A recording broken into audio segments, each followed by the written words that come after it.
Bonjour à tous, c'est Vincent au micro et vous êtes toujours sur les ondes de Sucre Radio, la radio des étudiants de l'UQAC. J'ai le plaisir de recevoir en studio aujourd'hui la professeure et auteure Jacqueline Gravel. Elle vient nous entretenir de son plus récent ouvrage « Excluons l'exclusion », paru ce mois-ci aux éditions Espoir. Bonjour Jacqueline Gravel. Bonjour. Avant de parler de votre livre, j'aimerais tout d'abord donner l'occasion à nos auditeurs de mieux connaître le parcours de l'auteur que vous êtes. D'accord. Okay, la nouvelle auteure que vous êtes. Avant, j'aimerais faire une petite correction. On fait une correction. Je suis pas professeur, je suis chargée de cours. Chargée de cours, OK. Oui. Je croyais que vous aviez été professeur au niveau, on va primaire, dire, oui. au niveau primaire. Oui, oui. Okay, primaire, un peu secondaire, oui. Donc, à l'université, vous êtes chargée de cours. Chargée de cours. Mais au primaire, secondaire, vous avez été professeur. Chargée de cours, c'est un accident de parcours. Ah! Comment ça peut être un accident de parcours? Après que j'ai fini ma maîtrise sur le tard, je suis allée voir Mme Huguette Bouchard aux études amérindiennes parce que j'enseignais chez les Amérindiens dans le Grand Nord. J'enseignais chez les Inuits à la baie d'Hudson puis chez les Cris à la baie James. OK. Et puis, elle m'a demandé, où est-ce que vous vous cachiez? Alors, elle m'a demandé de donner des cours pour les centres d'études amérindiennes. Et puis après ça, j'en ai donné au régulier. OK. Puis, c'est comme ça que... Est-ce que c'était des cours, on va dire, de culture générale ou si c'était... C'est tout en éducation. En éducation, oui, OK. En sciences de l'éducation. Préscolaire, primaire, mais j'en ai donné au niveau secondaire, collégial aussi, puis même aux étudiants des arts. Vous avez enseigné dans le Nord. Est-ce que vous êtes native du Nord du Québec? Je suis née à Sudbury, en Ontario. OK. Puis j'ai grandi à Corbeil, Ontario, le village des Jumelles-Dionne. Mais mes ancêtres viennent d'ici, viennent des Escoumins. OK. Alors, c'est un retour. Ah. Je suis ici depuis 32 ans. Depuis 32 ans, dans la région? Dans la région. On a vécu d'abord à Larouche, puis on est déménagé à Jonquière. Puis, en tant qu'enseignante, est-ce que vous avez eu affaire à des cas spéciaux? Beaucoup.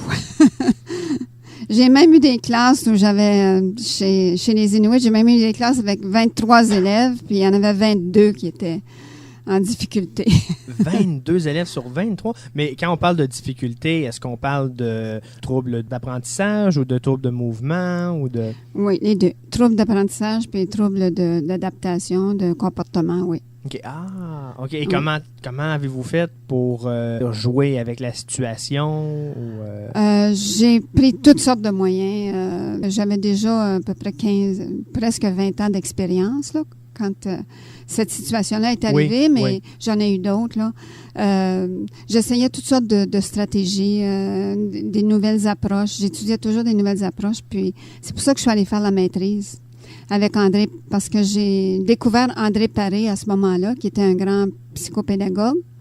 Et puis, j'ai demandé comment je fais je l'avais vu en conférence, j'ai dit comment je fais pour avoir plus d'ateliers avec vous. Il dit inscrivez-vous à la maîtrise. Alors, c'est ce que j'ai fait.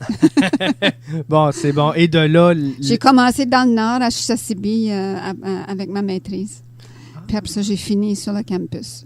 OK. Donc, ça, c'est surtout le parcours de la professeure. Oui. Le parcours de la mère, du côté familial, avez-vous des enfants ou...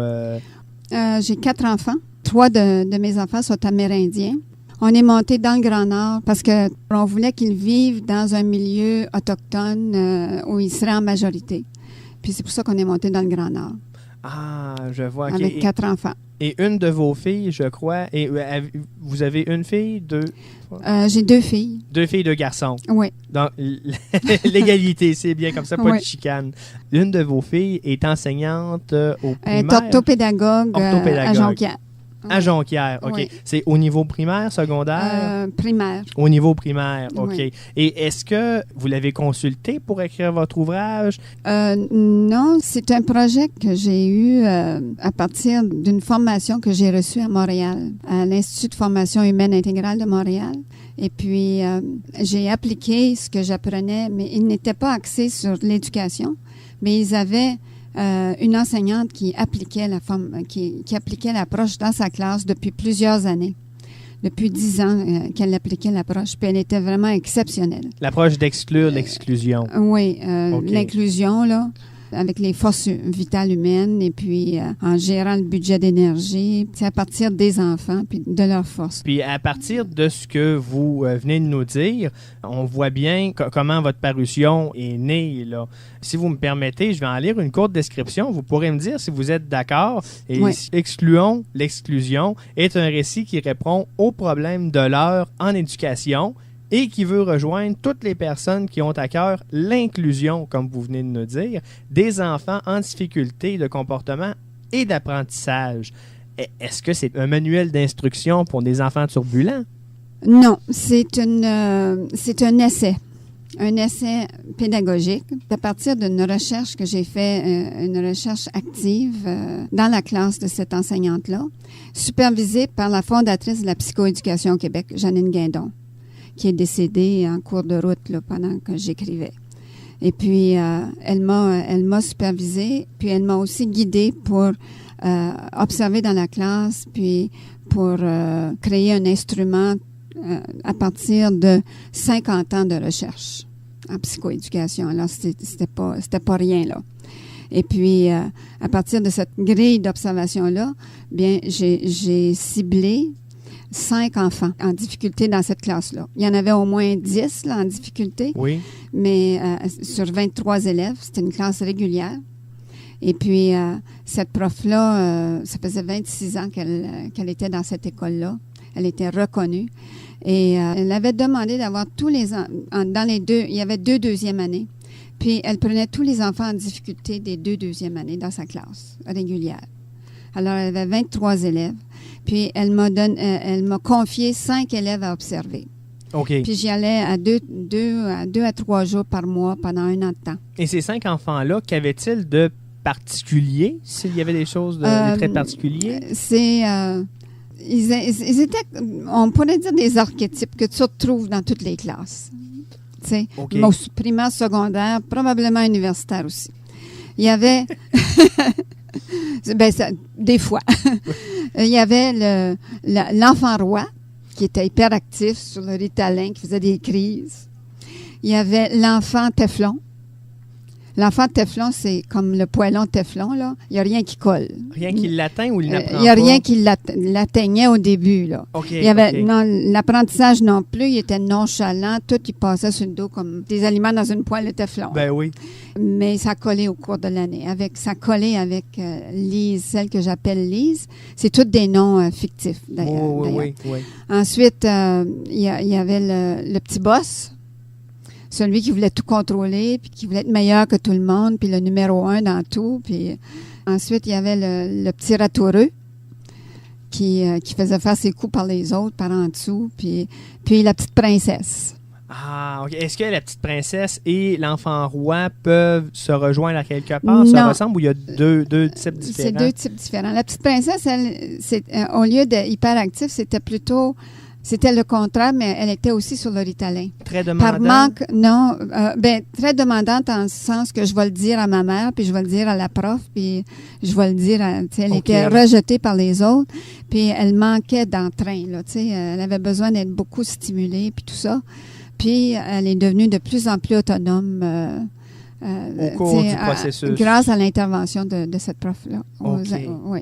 Et là, ce que vous nous dites là, c'est ce qu'on retrouve dans votre ouvrage. Ces 5 enfants-là ont chacun leur chapitre. OK. C'est 5 enfants, 5 chapitres.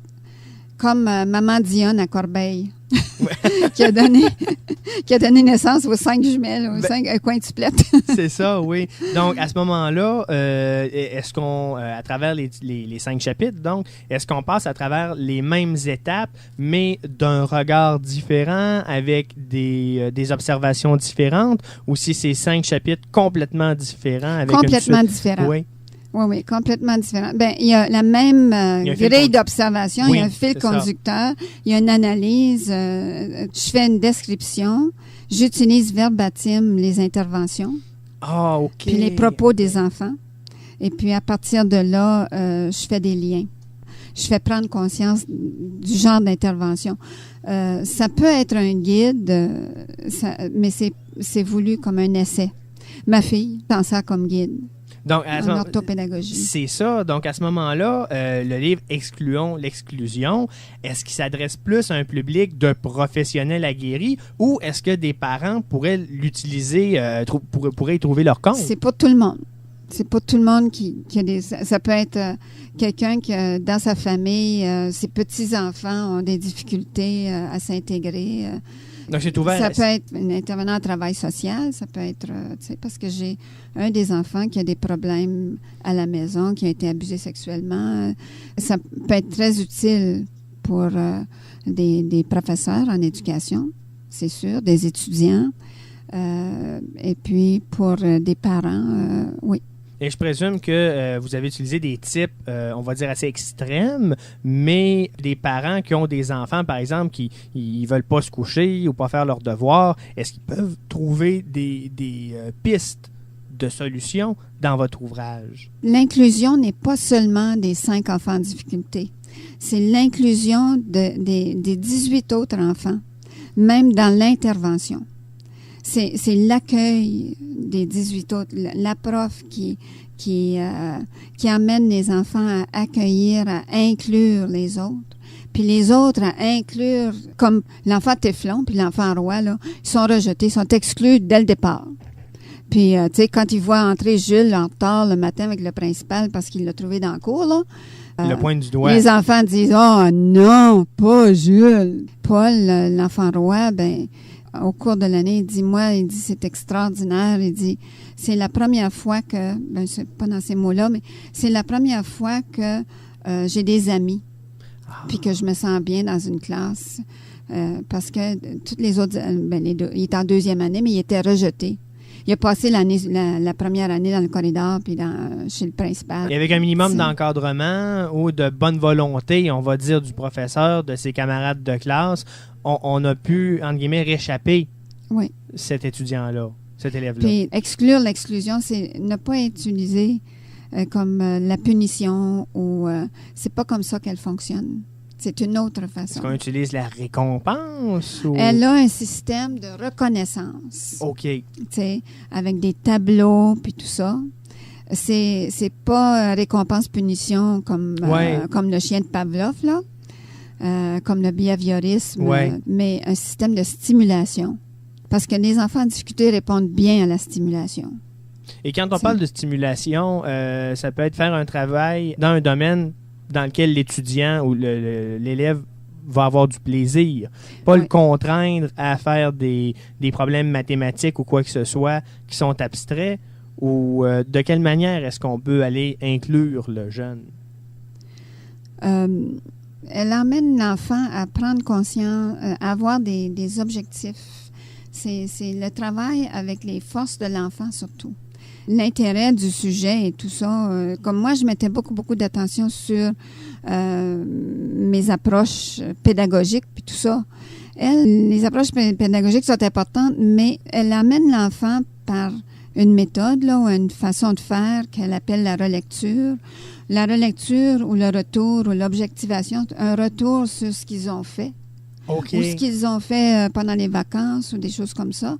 Et puis, à prendre conscience de ce qu'il a réussi, puis de là où il y a des difficultés. Puis à travailler sur son énergie autonome, qui décide de faire quelque chose comme Jules, lui, qui est complètement nonchalant. À un moment donné, elle a quelque chose, elle a un système qui s'appelle le permis de conduite du crayon. Pas le permis de conduire là, au niveau comportemental. Là. Ouais. C'est le conduite du crayon pour apprendre à écrire de façon cursive. Puis là, à chaque semaine, le directeur vient dans la classe pour leur donner des certificats.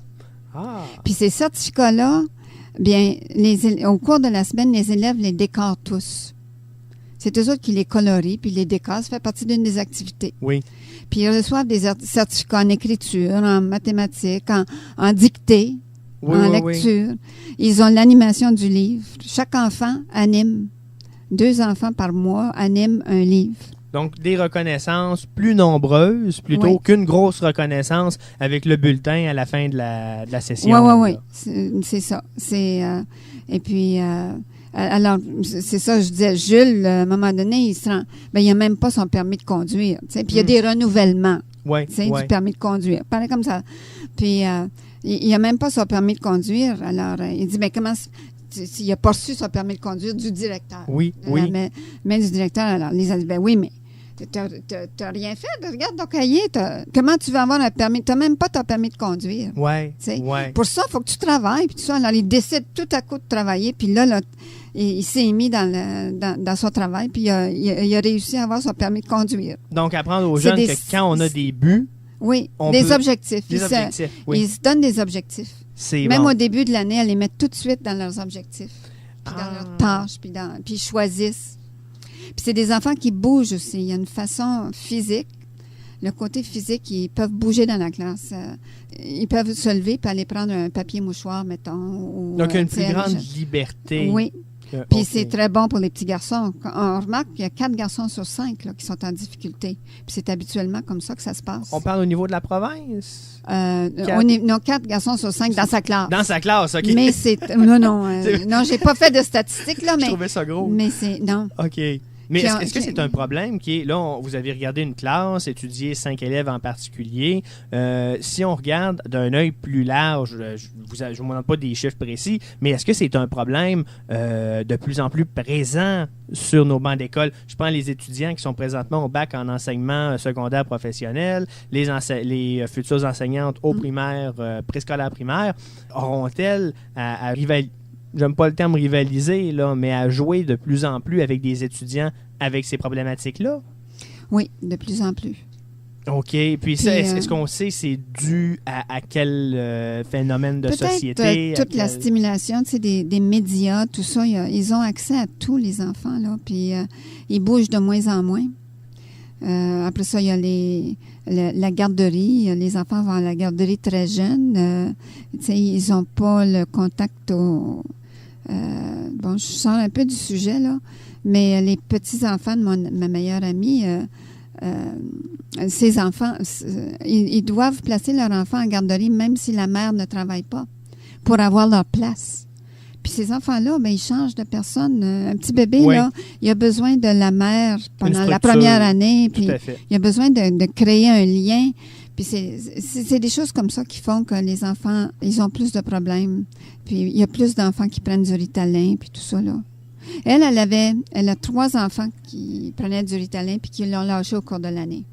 Parce qu'il y a des techniques, elle fait des jeux qui font bouger les enfants, comme Jean dit. Elle les fait, il y a un moment donné, Paul se lève et dit, bon, mais moi, je m'en vais faire des push-ups. Il s'installe sur le plancher, il fait parce qu'il était frustré, puis il avait besoin de faire ça. Ils deviennent conscients du besoin de bouger. Et en même temps, ça leur donne... Sans nuire à la classe, sans nuire à la... C'est ça leur donne des armes, j'oserais dire, pour se défendre contre cette turbulence qui les habite, là. Oui. Mettons qu'ils ont une activité très difficile. J'ai donné des exemples comme ça. Parce que dans le trait particulier, il y a le trait universel. Alors, c'est pour ça, moi, que j'ai choisi de faire ma recherche, de faire un livre comme ça. Je suis allée dans des expériences particulières, puis on va se reconnaître. On va se retrouver. Oui. Puis l'intervention très particulière peut nous inspirer.